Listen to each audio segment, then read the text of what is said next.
Welcome back ناظرین. وزیر اعظم عمران خان صاحب اپوزیشن میں اکثر ذکر کرتے تھے کہ ہٹ مین ہوتے ہیں اور ان کو تعینات کر دیا جاتا ہے اور پھر وہ معیشت کو تباہ کر دیتے ہیں اور مختلف حکومتوں کے سسٹم تباہ کرنے میں بھی انہی ہٹ مین کا کردار ہوتا ہے. تو اب ایک بڑا سوال اٹھ رہا ہے کہ کیا وزیر اعظم عمران خان صاحب کی کابینہ میں تعلیم کے میدان میں وزارت تعلیم میں شفقت محمود صاحب ایک ہٹ مین کا کردار ادا کر رہے ہیں، اور جو انہوں نے فیصلے کیے اپنی فلپ فلاپ پالیسیز کی وجہ سے، اور اس میں کیا بچوں کا 1 سال ضائع ہونے کا بھی خدشہ ہے، اور ساتھ ساتھ کیا وہ بچوں کی زندگیاں بھی داؤ پہ لگا رہے ہیں ایک ایسے وقت میں جب انتہائی deadly third wave corona virus کی ہے پورے ملک میں، کہیں پارشل لاک ڈاؤن ہے، SOPs آ رہی ہیں، پورا ملک بند کیا جا رہا ہے، لیکن بچوں کی زندگی کے ساتھ کھیلنے کے لیے ابھی تک شفقت محمود صاحب کچھ لوگ کہتے ہیں اپنے ایگو کی وجہ سے بزید. اور یہ وہ ایگو ہوتا ہے کہ آپ ایک دفعہ اگر بابو ہوں، اور وہ بھی ڈسٹرکٹ مینجمنٹ گروپ کے بابو ہوں جہاں سے شفقت محمود صاحب نے ایک ڈکٹیٹر کے ساتھ اپنا کیریئر شروع کیا تھا، تو وہ جو چیزیں آپ سیکھتے ہیں وہ آپ کے نکلتی نہیں ہیں اور وہ آپ کی پرسنالٹی کا حصہ بن جاتی ہیں. اور پھر ڈکٹیٹرز کے ساتھ کام کرتے ہوئے ایک اور ڈکٹیٹر کی حکومت میں جناب وزیر بھی بنے، اس کے بعد جن کو سیاسی طور پہ لوٹا کہا جاتا ہے پیپلز پارٹی کے ساتھ تھے، اور دیکھا کہ جناب پاکستان تحریک انصاف کی حکومت آ رہی ہے تو چلو لوائلٹی شفٹ کر کے یہاں آ گئے، اپنی لوائلٹیز پیپلز پارٹی کے ساتھ دکھا رہے ہیں کہ شاید اگلی کوئی مخلوط حکومت بننی ہے تو پورا یہ جو یوتھ کا ایک ووٹ بینک ہے اسے اس طرف ڈائیورٹ کیا جائے. لیکن جو سب سے بڑا کارنامہ شفقت محمود صاحب نے انجام دیا وہ ایویشن منسٹر غلام سرور کی طرح پاکستان کے تمام تعلیمی نظام پہ بغیر کوئی ثبوت انتہائی بڑا الزام لگایا. اور الزام کیا لگایا کہ ہمارا تمام تعلیمی نظام کیا کرپٹ ہے. آئیے دیکھتے ہیں.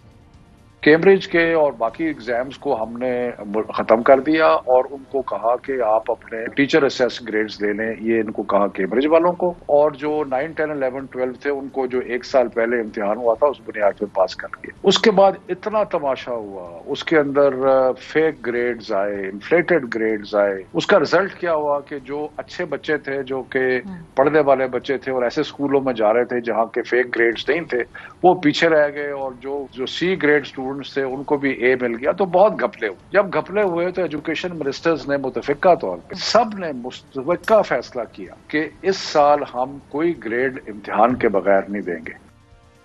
جی ناظرین، آپ نے سنا کہ پچھلے سال جو بھی بچے پاکستانی تعلیمی نظام میں پاس ہوئے ان کے جعلی گریڈز تھے، فیک گریڈز تھے، انفلیٹڈ گریڈز تھے، اور اس کا کوئی ثبوت وزیر تعلیم نے ابھی تک پیش نہیں کیا. یعنی کہ پورے پاکستان کے تعلیمی نظام پہ ایک بہت بڑا سوالیہ نشان بٹھا دیا ہے. وہ ثبوت کدھر ہیں کہ یہ والے انفلیٹڈ گریڈز تھے یا جعلی گریڈز لگائے گئے ہیں کتنے لوگوں پہ؟ اور سب سے بڑی بات، اس پہ کارروائی کیا کی گئی؟ کتنے ایسے کیسز آئیڈینٹیفائی ہوئے کہ یہ فیک گریڈز تھے یا انفلیٹڈ گریڈز؟ بقول پاکستان کے وفاقی وزیر تعلیم پاکستان کے تعلیمی نظام پہ جو سوال اٹھایا، اور کیا دنیا میں باقی جگہ بھی اس طرح کے کیسز سامنے آئے یا کہ انوکھا کیس یہ شفقت محمود صاحب بطور وزیر تعلیم سامنے لا رہے ہیں؟ نہ صرف یہ، پاکستان کے جو سکولز ہیں اور سم آف دا بیسٹ سکولز جن کی انٹرنیشنل ریپوٹیشن ہے، انٹرنیشنل رینکنگز ہیں ان کو کہا کہ وہ سکولز بھی کرپٹ ہیں. آئیے دیکھتے ہیں. جو یہاں پہ کرپشن ہوئی پچھلے سال، اس کے بعد سارے ایجوکیشن منسٹر نے ابھی جو ہم نے میٹنگ کی، اگر کوئی آراء مختلف بھی تھی لیکن ایک بات پہ مکمل اتفاق. میرا فیصلہ نہیں ہے، سارے پاکستان کے ایجوکیشن منسٹرز اور ہیلتھ منسٹر کا. مجھے آپ ایک چیز بتائیں، مجھے کیا فائدہ ہے ایگزام لینے کا؟ مجھے ذاتی طور پہ کیا فائدہ ہے؟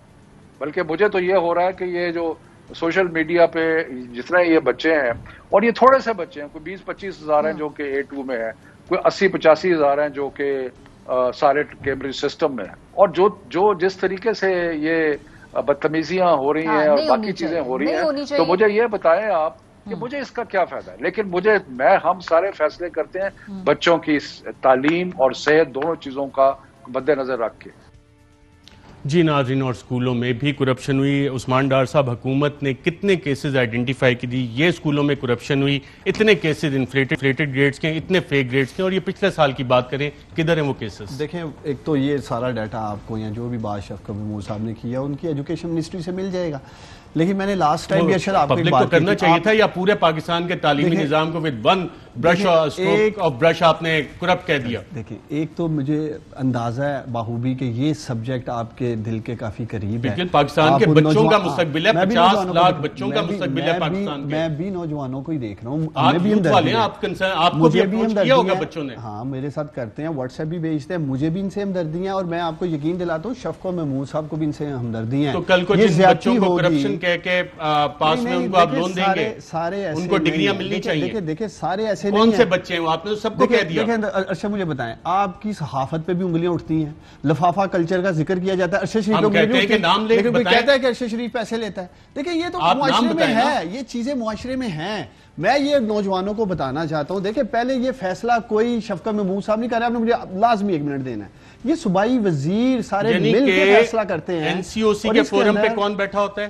شفقت محمود صاحب بیٹھتے ہیں, لیکن وہ سب کی رائے کلیکٹ کرتے ہیں صوبوں سے. بتاتا کون ہے, اپنی اونرشپ نہیں لے رہے. میں ملک احمد خان صاحب, آپ نے شفقت محمود صاحب کی گفتگو سنی کہ پاکستان کے جو سکولز ہیں ان میں کرپشن ہوئی, انفلیٹڈ گریڈ سے, فیک گریڈ سے بچوں کے, یہ کیسز سامنے آنے چاہیے. اور اس سے کیا انٹرنیشنلی ہم پورے اپنے تعلیمی نظام کو اب کنٹروورشل بنا رہے ہیں کہ جی جو انٹرنیشنل اسکالرشپس ہمارے بچوں کو ملنی ہے, جو آگے ان کو نوکریاں ملنی ہیں, وہ پاس نہ ہو. اور دنیا میں ایسی کوئی مثالیں سامنے آئیں, اور یہ کیسز سامنے کیوں نہیں لاتے, یا کہ ہٹ مین کا کردار ادا کر رہے ہیں؟ دیکھیں صاحب, میں ایک تو سیریسلی مجھے اس بات پر بڑا شدید تکلیف پہنچی ہے کہ جب شفقت صاحب کو ان کی ایک یہ پوزیشن لینا کہ جو کہ گریڈ اسیسمنٹس کا سسٹم تھا, اس کے اندر ایک بڑی کوئی زیادتی ہوئی ہے, کوئی چیٹنگ ہوئی ہے, یا تو پہلا تو سوال انہوں نے ان تمام انسٹیٹیوشنز پہ جو کیمبرج کے نظام کے ساتھ منسلک ہیں, اور پھر دوسرا انہوں نے ان ٹیچرز پہ جو کہ گریڈز کو اسیس کر رہے تھے. اور تیسری بڑی زیادتی یہ ہے کہ جب اس طرح کی آپ کے پاس کوئی ایویڈنس آ جاتی ہے کہ فار ایگزامپل یہ اسکول ABCXYZ یا کسی ادارے کے اندر اس طرح کی ایک میل پریکٹس ہوئی ہے, تو پھر آپ کے پاس ایک جزا سزا کا نظام موجود ہے. اور اگر وہ نہیں تھا تو حکومت کو جزا سزا کا نظام قائم کرنا چاہیے تھا. اور جن لوگوں کو انہوں نے اس چیز کا مرتکب پایا تھا, ان کو وہ اس نظام کے تحت سزا کا حقدار گردانتے, ان کو سزائیں دی جاتی. اور جن بچوں کی ان کے پاس یہ ایویڈنس آ گئی تھی کہ ان کو انفلیٹڈ اسیسمنٹس دی گئی ہیں, ان کے اوپر وہ اپنی کوئی ایک اسکروٹنی کمیٹی کے طور پہ یا ایک اوورسائٹ کی کمیٹی کے طور پہ کیمبرج کے سسٹم کو لکھ کر اس رانگ ڈن کو کریکٹ کر کے اپنی کریڈیبلٹی کو بحال رکھتے. لیکن یہاں پر کوئی ایک ایسی پریکٹس نہیں کی گئی, اور صرف ایک ہیر سے جیسی بات لگتی ہے, ایک ہائپوتھیٹیکل, ایک ازمپٹیو بات لگتی ہے. یعنی کہ جب اپنے فلپ فلاپ ڈیسیجنز پہ تنقید ہوئی تو بچوں, اسکولوں اور اساتذہ جن کو کہتے ہیں ان کی عزت کرو, ان سب کو کہہ دیا کہ یہ سب کرپٹ ہے. اور دوسری بڑی جو بات مجھے اس میں تکلیف دہ لگی وہ یہ لگی کہ 20-25 ہزار جو A2 کے اسٹوڈنٹس ہیں ان کا نمبر کاؤنٹ کر کے بات کرنی, اور 80-85 ہزار, تو یعنی 1 لاکھ بچہ وہ جو ہے وہ سسٹم کے اندر, وہ 1 لاکھ بچہ, can we just say that کہ 1 لاکھ بچہ, 1 لاکھ بچہ means 1 لاکھ وہ بچہ, 50 لاکھ دوسرے ہمارے ایجوکیشن سسٹم میں سارے, ان سب کا مستقبل ہے. ایگزیکٹلی سسٹم کے فیملیز لنکڈ ہیں سب کے ساتھ.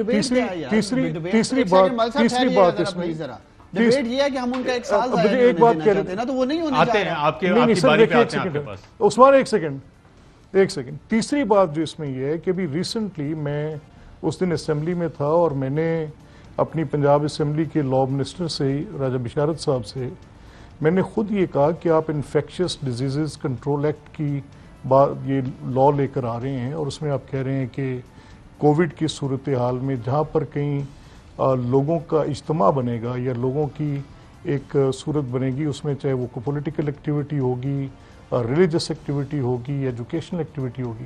اب کووڈ کی جو صورتحال ہے اس نے مختلف شکلیں اختیار کی ہیں. کبھی اس کی بڑی سرج آئی ہے, کبھی پبلک سیفٹی کو پولیٹیکل پارٹیز نے, گورنمنٹ نے, ریلیجس ریزنز پہ, کسی اور سوشل ریزن پہ, سب لوگوں نے کہیں نہ کہیں کمپرومائز کیا. لیکن جہاں پر ایک لازمی طور پہ ڈسپلن نظر آنا چاہیے تھا جو کہ اسکول کے بچوں کے مطابق تھا, اس میں تو ایک خاص طور پہ پورا کنٹرول پرووائڈ کیا جا سکتا تھا. تو ان حالات میں جب ایزیلی اس کو اسیسمنٹ آف گریڈز پر لے جایا جا سکتا تھا, یا پہلے سے ایک ڈیسیجن دیا جا سکتا تھا کہ اس کو اتنے وقت کے لیے ہم پینڈ کر رہے ہیں, اس پہ ان کو ایکسپوز کرنا. تو یہ تو بیسکلی میرا خیال ہے کہ جو لا آف دا لینڈ یہ ہے وہ آج یہ کہتے ہیں کہ انفیکشس ڈیزیز اسپریڈ ایکٹ کے تحت انہیں کوئی 2 سزائیں انہوں نے مقرر کر رکھی ہیں. کتنے سال کی سزا ہوں گی کسی, چاہے بے شک بھلے سے وہ کسی حکومتی ادارے کی طرف سے غلط طور پہ اس کو کیا جا رہا ہوگا تو اس کو بھی سزا ہوگی. تو میرا یہ خیال ہے کہ this is something which is very alarming. ایک تو یہ پوری بحث جو آپ نے بھی بات کی اس میں جو حکومت کا طریقہ کار تھا, اور پھر جن ایجوکیشن منسٹرز کی بات کی جا رہی ہے کہ پروونشل ایجوکیشن منسٹرز نے اس میں اپنی یہ رائے دی, تو پھر فیڈرل گورنمنٹ میں فیڈرل منسٹر فار ایجوکیشن نے یہ صورت اختیار. کون سی وہ ایکسرسائز تھی جو انہوں نے ان انسٹیٹیوشنز کے ساتھ جو ان امتحانات کو منعقد کرانے کے لیے جہاں پر یہ اے او لیولز کے ایگزامز ہوتے ہیں, ان اداروں کے ساتھ ان کی کون سی میٹنگز کوئی پبلک ہوئی, کوئی انہوں نے بحث کو پبلک ایٹ لارج کے سامنے رکھا, کوئی پیرنٹس کے کوئی گروپس کے ساتھ ان کی کوئی انٹریکشن ہوئی, کسی ایجوکیشنسٹ کے ساتھ ان کی اگر کوئی انٹریکشن ہوئی, اس کو میڈیا پہ لا کر لوگوں کی اویئرنیس کی کوئی بات, اس کی کوئی پروز اینڈ کونس کو کہیں دیکھا گیا.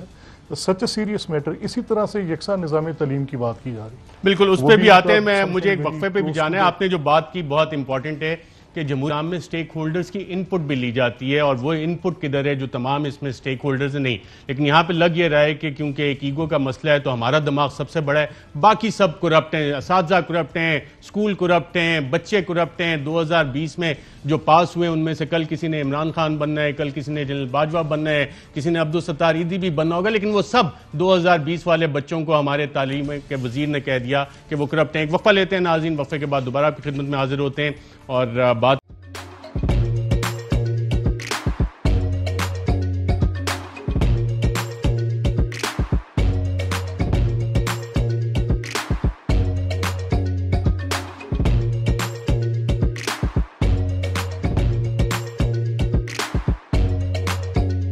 Instead of saving up for a new toy or a trip to Disney World, a 7-year-old بدلاً من توفير لعبة جديدة 来自阿拉巴马州的一名7岁女孩没有花